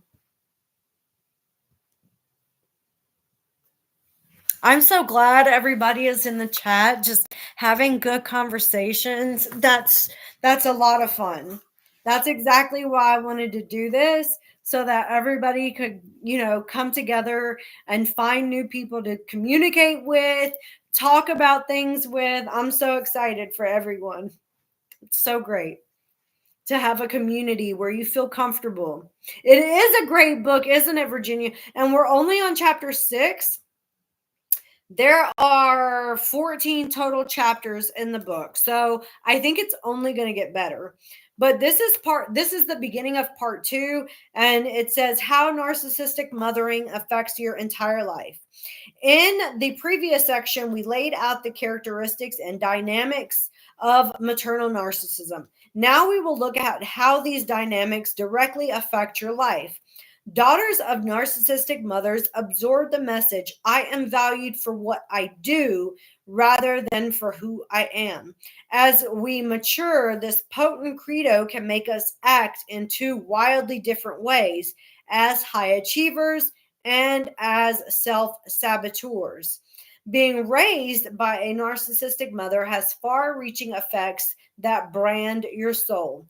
To excise this brand and become your own person, you will need to work through the recovery program in part 3. But first, you need to identify which behavior pattern is yours. And I think that that's what this section is about. So, chapter 6, I try so hard. This is about the high achieving daughter. So, you'll be able to see if this is you or if you are the self sabotager or self-saboteur, however you want to say it. I decided early on, like at age 10, that working hard was the only way to feel good about myself and to compensate for all the not good enough messages. I wish someone had told me it wouldn't fill the bill as I imagined it would. The hard work escape sounded good at the time, Carrie 35. The high achieving daughter, whom I call Mary Marvel, embarks on a whirlwind of achievement, out to prove to her mother and to the world just how good she can be. I am worthy, she is trying to tell herself and her mother, because of all the extraordinarily impressive things I can accomplish. She finds it difficult to love herself just for who she is. She bases her worth on her accomplishments and her busyness. When not accomplishing something or others thinks is great, she feels worthless. The high achiever becomes a human doing rather than a human being who is accepted for and comfortable just being herself. Such women appear to be superheroes, but their productivity and achievement don't make them feel accomplished or comfortable on the inside. They never give themselves the credit they deserve and continually struggle with feelings of inadequacy, constantly looking for more things that they can do to prove themselves. They are often chronically exhausted, unaware of how this drive to achieve inhibits their ability to take care of themselves. Mary Marvels can be highly educated and professional or stay at home perfectionist homemakers, but they feel nothing they ever do is good enough. Are you a Mary Marvel? One way to identify whether you are is to look at how you define yourself. Do you typically describe yourself as who you are? I am loving. I am a loving, kind person who strives to be honest and live a life that contributes to society in some significant way? Or is your identity more closely tied to what you do? I am a CEO for a large manufacturing firm. I am a business owner. I am an attorney, or I am a mother of 4 and a Girl Scout leader who also teaches Sunday school. You might have learned that you had to be a doer for your mother in order to be accepted or approved. If your mother was an accomplishment oriented narcissist, as discussed in chapter 3, you grew up emulating this role model and following the rule that you had to achieve to be worthy. Even though this was expected of you, however, your accomplishments don't really make you feel good about yourself. For no matter how much you try to accomplish and perform, you still hear the internal message, it's not enough. This attitude is frustrating, sad, and difficult. There is always a push to do more, but doing more makes you feel better about yourself only temporarily. So when you up the ante, hoping somehow that it will work in the end, most daughters of narcissistic mothers don't understand the origins of this impulse, but they feel the need to keep it up. As Pressman and Pressman say in their book, The Narcissistic Family, the roots of workaholism are truly sown in narcissistic homes. I do, therefore I am, could be the motto of many adult children from these homes. Rosa is a pretty but harried, is it harried looking woman who is constantly doing more than her fair share of work within any group, she explains. I have to work so hard to justify just being here. Have to do and do and do. Mother of three and college professor Geraldine started on her path during the early years. She relates, I've been doing this race for the good since I was a kid. Straight A's, AP classes in high school, every sport offered, and all the music programs, honors programs, straight to college, and then on to grad school. It all looks great, but somehow it feels like I am trying to prove something to just justify my existence. I have to admit, this category fits me. Sometimes I have been able to give myself credit for what I have accomplished, but even when I've done so, I still feel something might be missing. Throughout my life, it would actually make me angry when others asked why I was doing something more, another degree, another business idea, another major project. You yourself probably won't be able to really explain it to yourself until you complete recovery and uncover all the dynamics behind it. We daughters may try to explain ourselves as being type A personalities or just overly ambitious, but inside, we know that our personal rat race has another cause. A recurring dream I had in my early years before graduate school illustrates this unconscious compulsion always to work harder and to get it right. I am standing in front of a mirror in the bedroom trying to get dressed. As I am trying on several different outfits in arduous, frustrating slow motion, nothing looks right or is working correctly. I keep changing clothes. Regardless, a voice in the hall outside the bedroom is calling, come on, you're okay just the way you are. I misinterpreted this dream for years, thinking it had something to do with my husband's impatience with me when we were getting ready to go somewhere. I ultimately realized, however, that the voice in the hall was my intuition calling to me, voicing the validation that I am okay just as I am. So, what does this mean? If you fit the description of a Mary Marvel, you may be asking the question, but what if my choices are mine and I am doing what I want? Although it just happens to be a higher level of achievement than many people care to pursue. Is this wrong? Of course, a significant number of high achievers are doing things they really want to do. Many daughters of narcissistic mothers who took the Mary Marvel route are truly accomplished, amazing women, and I honor their multitude of talents. In fact, sometimes the narcissistic mother's legacy ends up being a gift that provides you with an inner drive that others may not have. One woman, an exceptionally talented artist, explained it this way. I've always felt that my art was something untouchable. My narcissistic mother could not affect it because it was an inner event that, and therefore not subject to her influence. It was a private joy that flourished and thrived as I grew. I had to spend so much time on the inside of myself, not disturbing her. being quiet and unseen, that my drawing ability sort of became an unnatural outgrowth of that. If I had to come up with a positive result of growing up in a narcissistic home, that would be top of my list. Oh, excuse me. If you are a high achiever pursuing your chosen life dreams and you are giving yourself credit and taking good care of yourself in the process, you are doing it so right. High achievement becomes a problem only when you have medical or mental health problems associated with not taking care of yourself.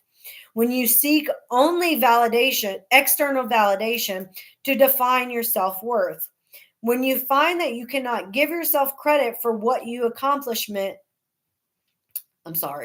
for what you accomplish in all aspects of your life. Let's look at each of these Mary Marvel pitfalls so that you can make sure that you have not entrapped you, or if they have, so that you can take steps to climb out of them. The lack of self care.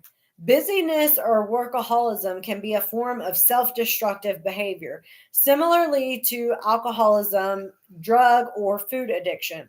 It works the same to numb the pain. If you become chronically exhausted and find that you can't slow down and are beginning to have health problems, it is time to take an inventory of whether or not your activities fit your own value system rather than your mother's or your internalized critic, and whether they are healthy for you.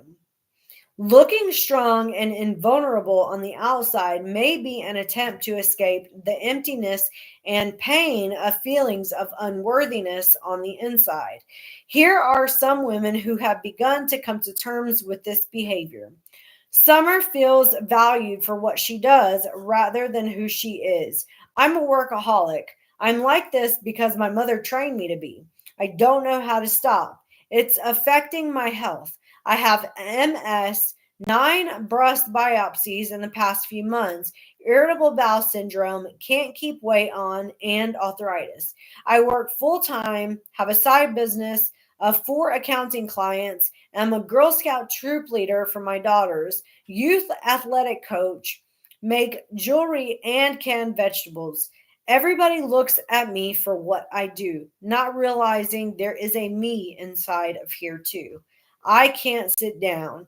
It feels like I am leaping small buildings in a single bound, and if I sit down, I will crash. Bernie looks at her overachieving with some regret. I never called in sick at work, even when I felt awful. Every job I had, I gave 100%. In fact, anything I do gets 100%. This is all that makes me good enough. Raising my daughters, sometimes I gave too much to my job when I should have been at home with them. I have some regrets about this now, as well as the new diagnosis of fibromyalgia. Marlo, 45, tells me I am an overachiever, a perfectionist type. With my job, with keeping a meticulous house, with constantly having new goals that I want to obtain. I never feel it as good enough, and always that I have to do more. I have constant feelings of anxiety, worry, and excessive stress. Once you recognize that you are trying to patch up your vulnerability with various modes of achievement, you will see that you have been shortchanging yourself and those you love. Then you will be able to take steps to change. I totally feel like I am a Mary Marvel. Oh my God. I was just thinking to myself earlier today that I feel like I'm not doing enough. Like, I feel like I should be doing more. Like, I just had this overwhelming feeling inside of me that I'm meant to do more, and that I felt like I wasn't doing enough. And I work 6 days a week. One day, I only get one day off a week. So I feel like in reality, I am doing a lot. I'm running a business, taking care of my dog, doing this on live, cooking for my kids, taking care of my kids. Like, I'm doing a lot, but for some reason, I felt like I wasn't doing enough. I don't know why. Maybe this is why. Because I know that my mom, I always got recognized for what I did. And I guess I feel like that's I'm only worth something if I'm being recognized for what I do, not for just existing.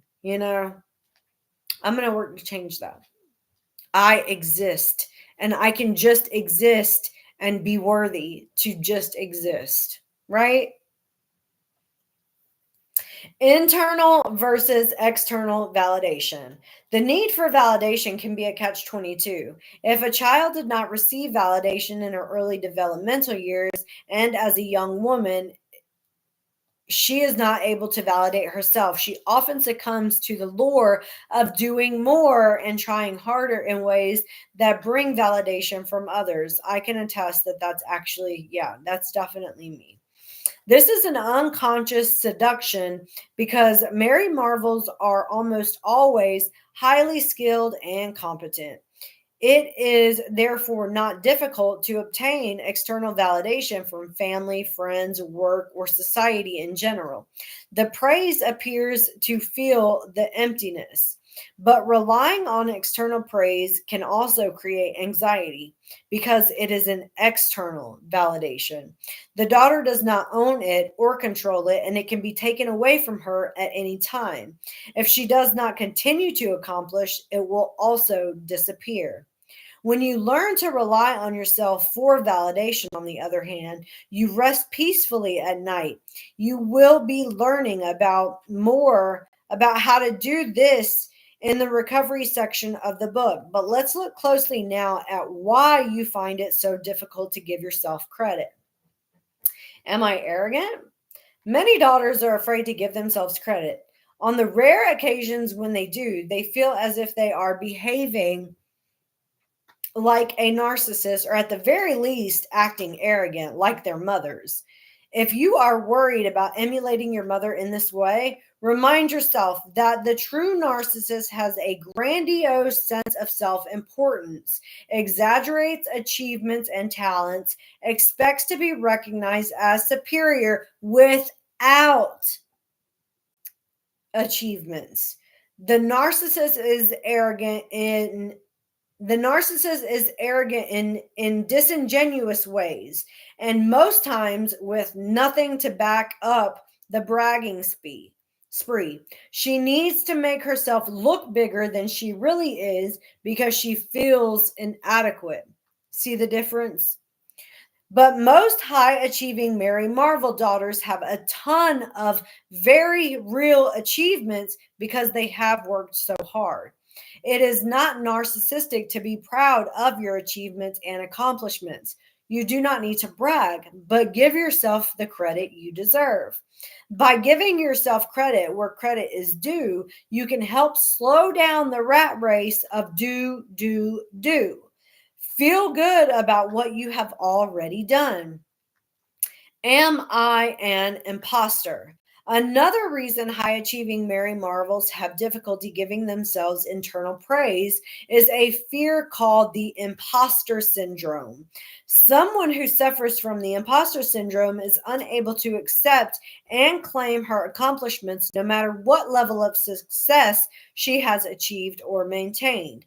She may have abundant proof of her hard won accomplishments, including wealth and material goods, but remains convinced that she either doesn't deserve her success or that she is just a fraud.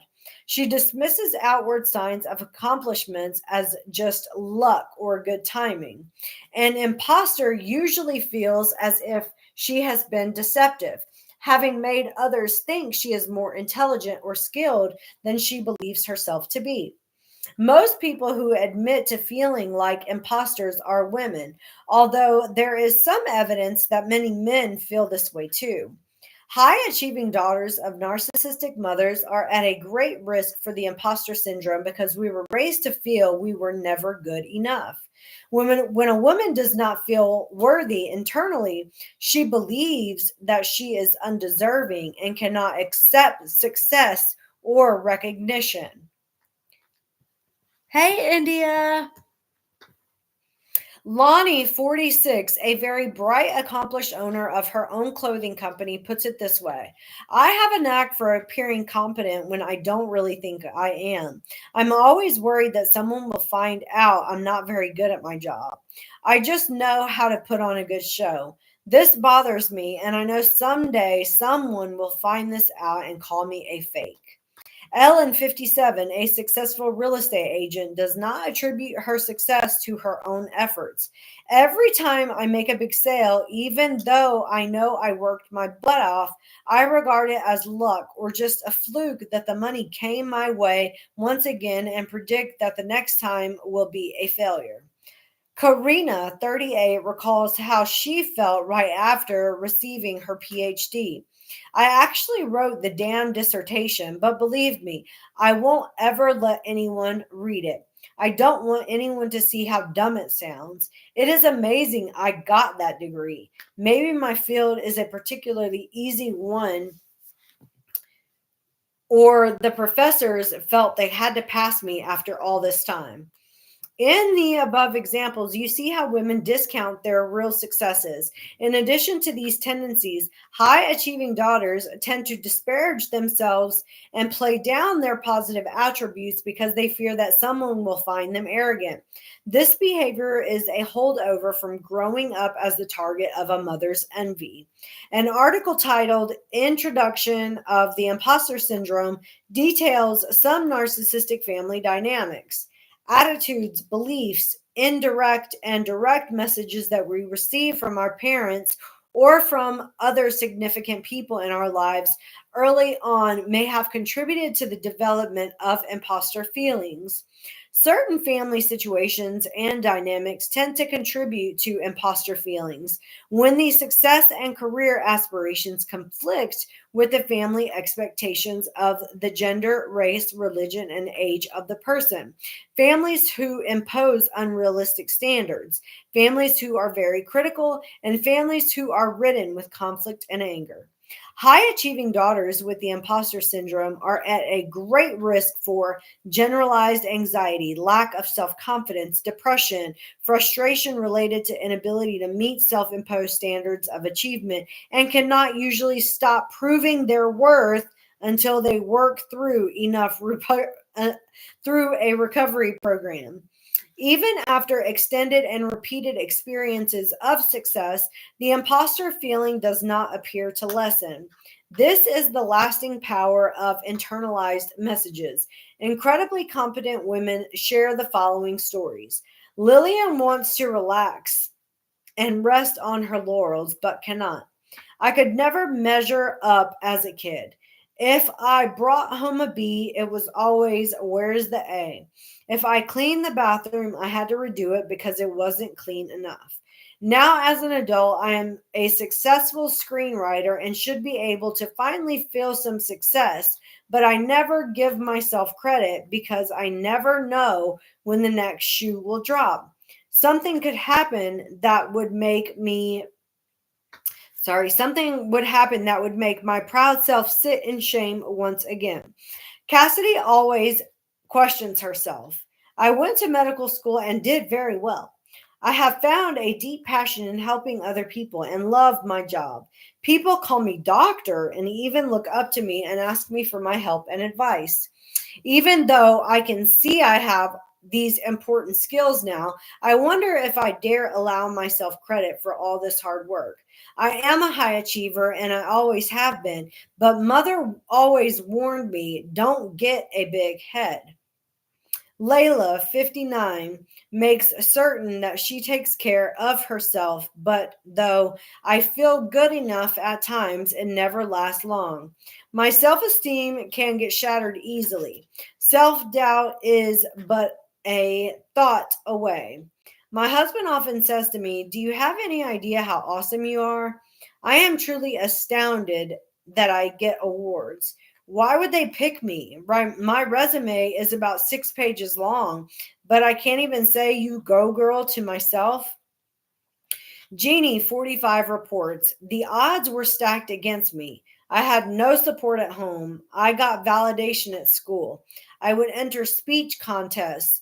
I played sports. I was valedictorian, but inside, I cried myself to sleep every night. From age 14 to 20, I was clinically depressed and I didn't even know it.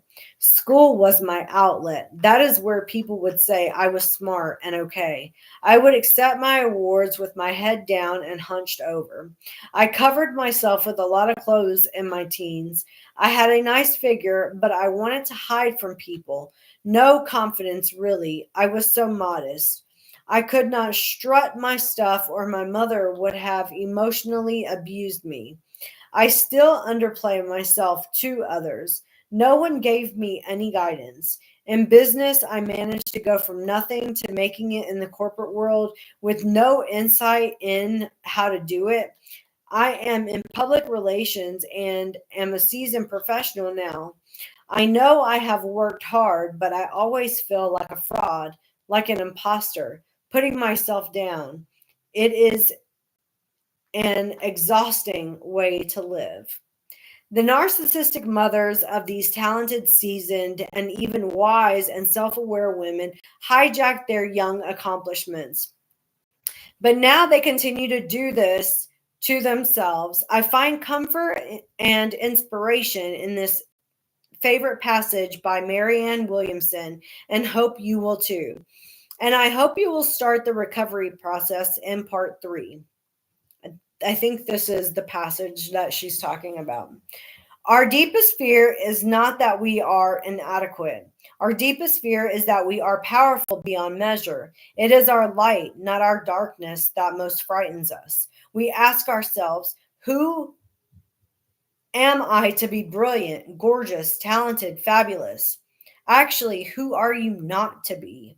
You are a child of God. Your playing small does not serve you or this world. There is nothing enlightened about shrinking so that other people won't feel insecure around you.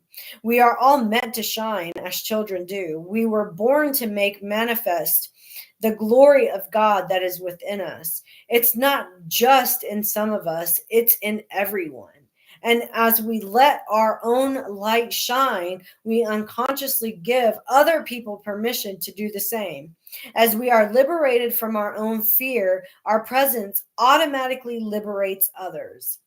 Does the glass slipper fit? If you find you fit the description of the Mary Marvel, know you are not alone. Your path to recovery will become clear in part 3 of this book. Many daughters of narcissistic mothers got the message to do well, but not too well, because they might outshine mom.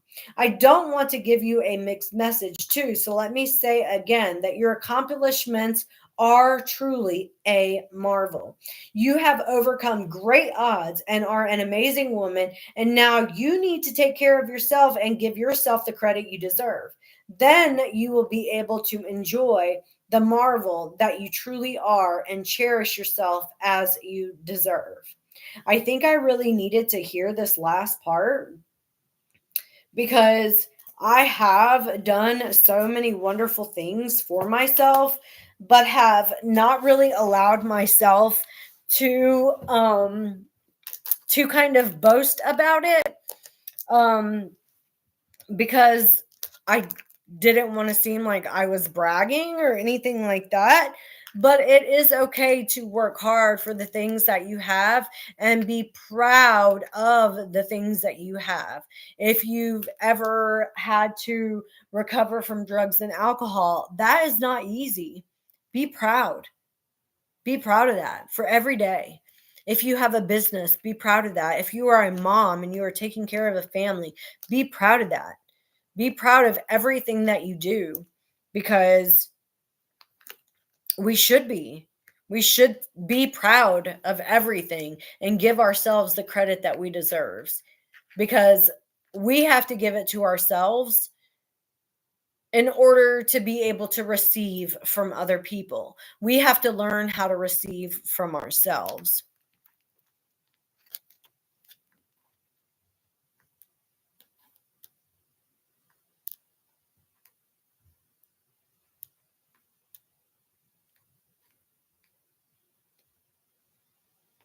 Oh my goodness, what are you guys talking about?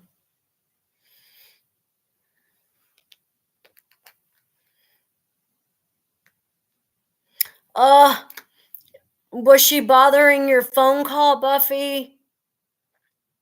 You might just have to hang up on her. You said she talks for 4 to 5 hours. So, what I found was when you are trying not to give too much of your time to other people that seem to just drain your energy, you have to put time limits. So, say for instance, this person is calling you. What you have to do is you have to set the tone when you answer the phone. You answer the phone and you're like, hey, I've got like 15 minutes, and hold yourself to that 15 minutes so they don't run up all of your time. Right. And if you want to give them more than 15 minutes, give them more than 15 minutes. But if you know they're going to drain you and your energy, always start out with a time limit. Hey, I haven't talked to you in a while. I've got like 30 minutes. I'm really excited to chat with you. I've only got 30 minutes. Make sure that they understand that you are on a time limit. Set yourself a timer, and when that timer goes off, oops, I told you I only have 30 minutes. I have to go. I'll talk to you later. Click. And like, don't allow them to suck you back into the conversation. You know what I'm saying?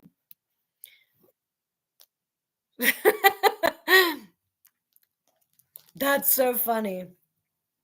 All right, you ladies, I am going to go so I can get in the shower. It was so nice hanging out with you all. And we will be back tomorrow at, if I can, we can try to go a little bit early, like 6:30 Eastern Standard Time. That way we can read a little bit more and have a little bit more of a conversation, because I do have to end every night by 9, because I do have like I have to shower, I have to get ready, and then work tomorrow, and that sort of stuff. India, so good to see you. Buffy, it was so good to see you too. Yeah, I have a life.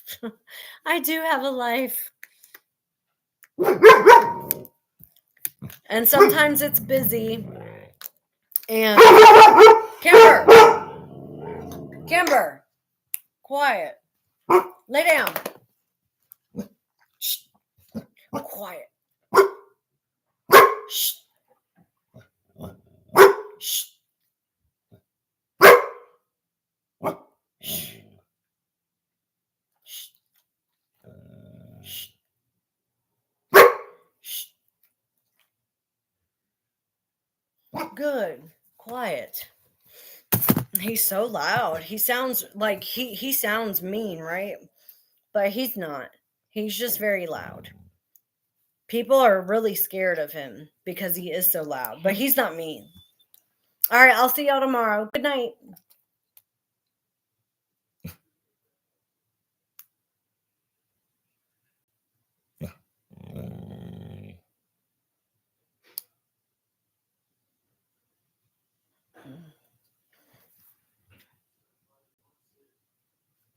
Oh, Buffy, if you tried it, you got to stay firm with your boundaries and say, "I'm sorry, I got to go," and just hang up and don't answer it again. Sometimes you might feel like it's rude, but just remember, it's your time they're taking up. Your time is valuable.